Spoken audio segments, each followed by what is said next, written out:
वालेकुम dear students, कैसे हैं आप सब जी। आज का हमारा टॉपिक है यूनिट नंबर 5 से लॉ ऑफ ग्रेविटेशन। आज मैं इसकी जस्ट जो डेफिनेशन है उसको डिस्कस करूँगा, ठीक है।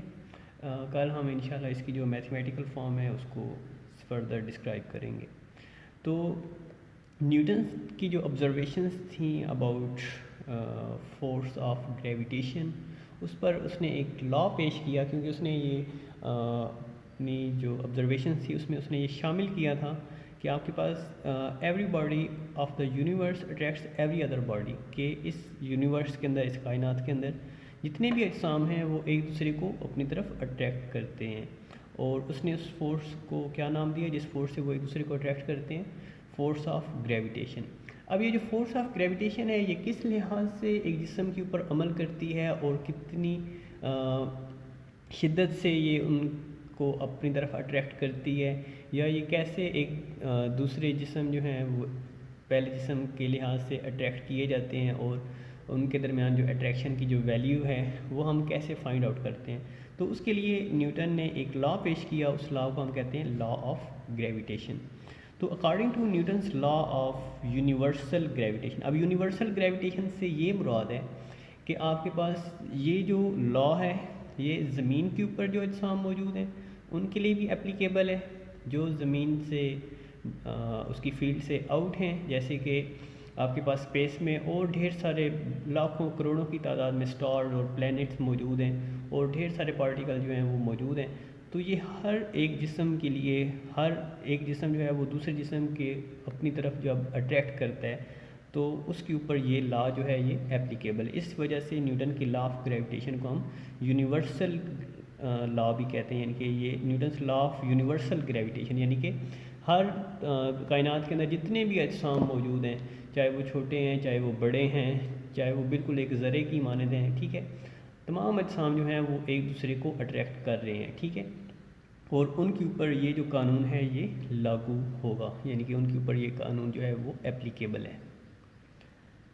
तो इसकी जो स्टेटमेंट है पहले इसकी रीडिंग करते हैं फिर इसको डिस्कस करते हैं। Every body in the universe attracts every other body with a force which is directly proportional to the product of their masses and inversely proportional to the square of the distance between their centers। तो इसको अब हम discuss करते हैं। Everybody in the universe attracts every other body with a force, यानी कि आपके पास इस यूनिवर्स के अंदर जितने भी अजसाम हैं वो हर दूसरे जिस्म को अपनी तरफ अट्रैक्ट करते हैं विद अ फोर्स, एक फ़ोर्स के साथ, जिसको हमने फोर्स ऑफ ग्रेविटेशन का नाम दिया, यानी कि उस फोर्स के साथ तमाम अजसाम एक दूसरे को अपनी तरफ अट्रैक्ट करते हैं, which is directly proportional to the product of their message.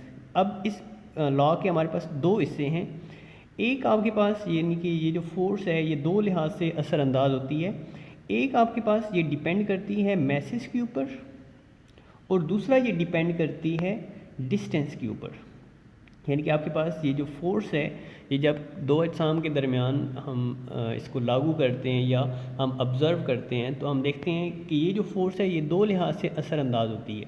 एक अजसाम के जो मैसेज हैं उनके ऊपर, और दूसरा उनके दरमियान जो फासले हैं उनके ऊपर। अब देखें, जब हम इस फोर्स को दो अजसाम के दरमियान ऑब्ज़र्व करते हैं तो अगर वो अजसाम छोटे साइज़ के हैं, यानी कि अगर आपके पास एक जिस्म है जिसका जो साइज़ है वो जस्ट एक का 1 किलोग्राम है और दूसरे का आपके पास 0.5 किलोग्राम यानी कि आधा किलोग्राम है, ठीक है, और वो दोनों एक दूसरे के करीब पड़े हुए हैं 1 मीटर के फासले पर, ठीक है। तो अब इन अजसाम के मुकाबले में अगर हमारे पास दूसरी तरफ एक जिस्म जो है वो 10 kg है और दूसरा जो है वो हमारे पास 15 kg है, ठीक है। अब इनके जो मैसेज हैं वो ज़्यादा हैं, और ये जो मैसेज हैं 1 kg और 0.5 kg ये कम है, और इनके दरमियान जो फासला है वो हमारे पास है 0.5 मीटर, यानी कि हम आधा मीटर जो फासला है वो रखते हैं। तो अब इन दोनों सूरतों में हम इसको डिस्कस करते हैं कि यहाँ पर जब हम इन दोनों को मल्टीप्लाई करते हैं, इनका प्रोडक्ट निकालते हैं 1 मल्टीप्लाई बाय 0.5, तो ये हमारे पास आंसर आता है 1 यानी कि 0.5, ठीक है, 0.5 1 0.5 ठीक है, यानी कि इतनी, यानी कि इनका प्रोडक्ट बनता है, ठीक है।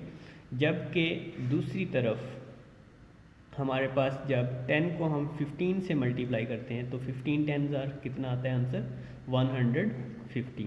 अब देखिए इन दोनों का जो प्रोडक्ट है वो हमारे पास लेस है और इन दोनों का जो प्रोडक्ट है वो हमारे पास ग्रेटर है।